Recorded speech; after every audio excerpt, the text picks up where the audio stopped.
What is going on, Aces? Welcome back to the channel. I hope that all of you are having a fabulous Friday. Y'all, it is the weekend, and I am so excited that I get to come on the channel and get caught up on all my recaps and interviews and make my videos and just reconnect with all of you. So, Kenya Moore, she went on Carlos King's podcast, who, as you guys remember, I did a recap of the one that he did with Nene Leakes, which blew up all over the internet. But Kenya and Carlos, they connected on their roots in Detroit, Michigan. Shout out to the 313. They both went to Cass Tech. I went to college not too far from there, and so I have a lot of friends from Detroit. She said that when she arrived in Atlanta, she basically wanted to come, to Atlanta for a change of scenery. You guys remember that that scene in Wait and Exhale where Savannah, she's like, the men in Phoenix or the men in Denver are dead. I'm going to go to Phoenix for a change of scenery. It kind of reminds me of that a little bit. But she, was going to join the show in season 5. And she talks about her relationship with the cast, the producers, and how, all of that developed over time in season 6. Kenya credits her impact on the show because she says, unlike today, with the women joining, she says that originally, she wasn't like a fan of the franchise. She said the women joining today are fans. They don't have to audition like they used to have to do in earlier seasons. She says, quote, I didn't know these girls. My interaction with them was genuine and it was authentic. And whatever I saw, I called out because that's just my personality, end quote. That is Detroit all day. Shout out to 313. I love it. Yes, because Detroit folks will call you out. She says that she also expressed a belief that her time on the show hasn't been valued the way that she thought that it has.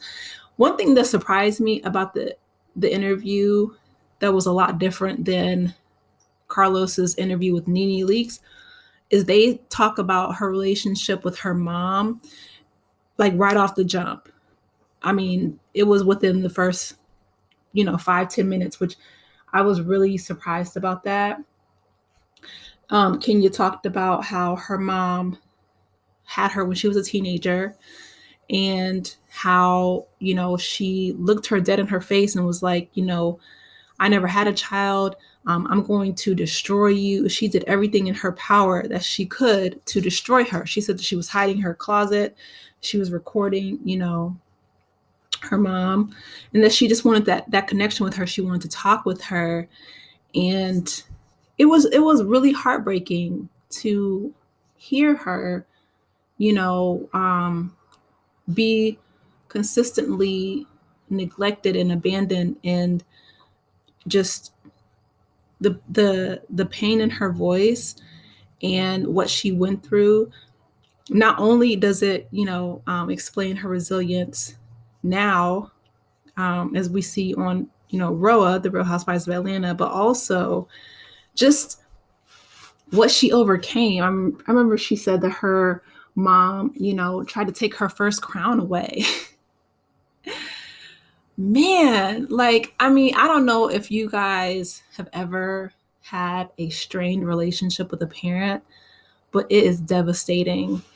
And, my heart goes out to Kenya. She said that her mom called the pageant people and said that, she lied on her, that it was a man that was 11 years her senior. She was a teenager and he was in his late 20s. And he was a predator, basically.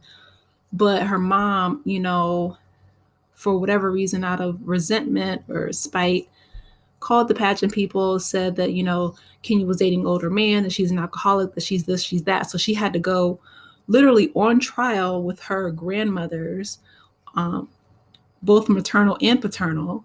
And they had to vouch for her character as a teen. Like, this is a young girl. You know what I mean? And like having her own mother, her own flesh and blood, deny her and try to tear her down. It was heartbreaking, but, I'm so glad that Kenya was strong enough to, share that with all of us. She also said that the reason why she got hired in the first place was that the Real Housewives of Atlanta cast, they went on strike in season 5 against Kim, who, listen, Kim Zolciak, looking back on it, especially after Kenya's interview with Carlos King, she's right. Kim, she didn't show up to cast trips. She came and went as she pleased. She always had that stupid red Solo cup with her.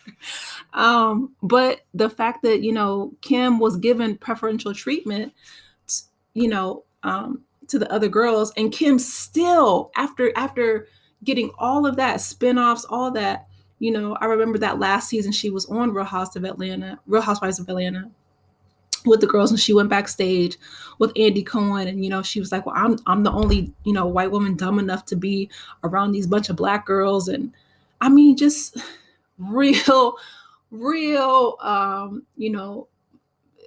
that line was really, she was crossing it. And it was really uncomfortable to watch, especially since now she's going through financial issues and she wants to come back to the show.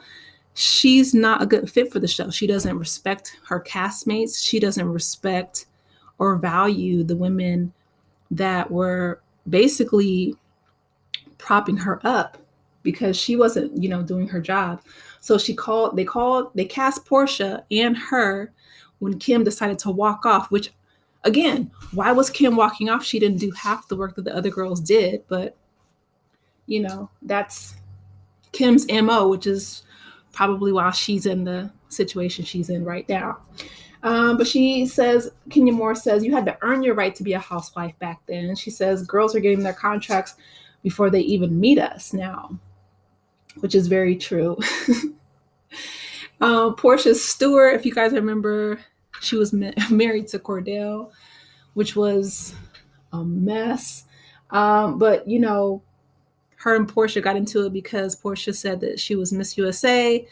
Kenya's like, no. Or Porsha said she was Miss America, and Kenya's like, no, I'm Miss USA, And instead of Porsha having a bit of humility, Portia's like, whatever. But in all fairness, looking back on it, again, all these seasons, I feel like really brought out the housewives' personalities. Porsha didn't know what the Underground Railroad was, and her grandfather was a huge activist in Atlanta. So, and Porsha tends to fight a lot of people, Kenya, Cynthia, etc. So,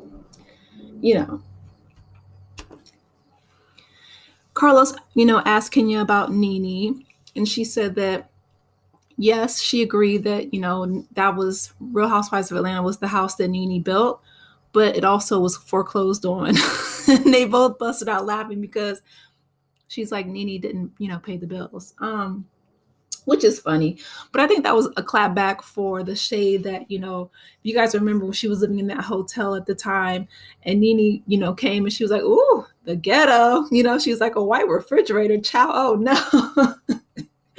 And, Kenya said that was fun shade. So she, clapped back. And she also said that the producers punished her for marrying off camera. She said that she wanted to keep her relationship with Mark private because as she's seen, and we've all witnessed, having that spotlight of reality TV on your relationship is damaging to many, right? There's been many divorces that have resulted in the housewives and their husbands spending time in reality TV. So I feel like she was right to protect her family. But she said she studied psychology because she wanted to connect with her mother and find out, what was going on with the mental health issues with her mom. I hope that one day they do have a chance to reconcile, but if not, she's a wonderful mother to Brooklyn, and hopefully, she can heal and move forward. But I look forward to season 2. People are speculating that she might be leaving the show. She said that, the cast seating was problematic. Carlos was like, it turns my stomach. He's so dramatic, but he's like, it makes my stomach turn every time, you're not seated next to Andy. And Kenya's like, yeah, I know it is problematic because she's like, Nene, despite her having a storyline or not, they would never think to move her seat.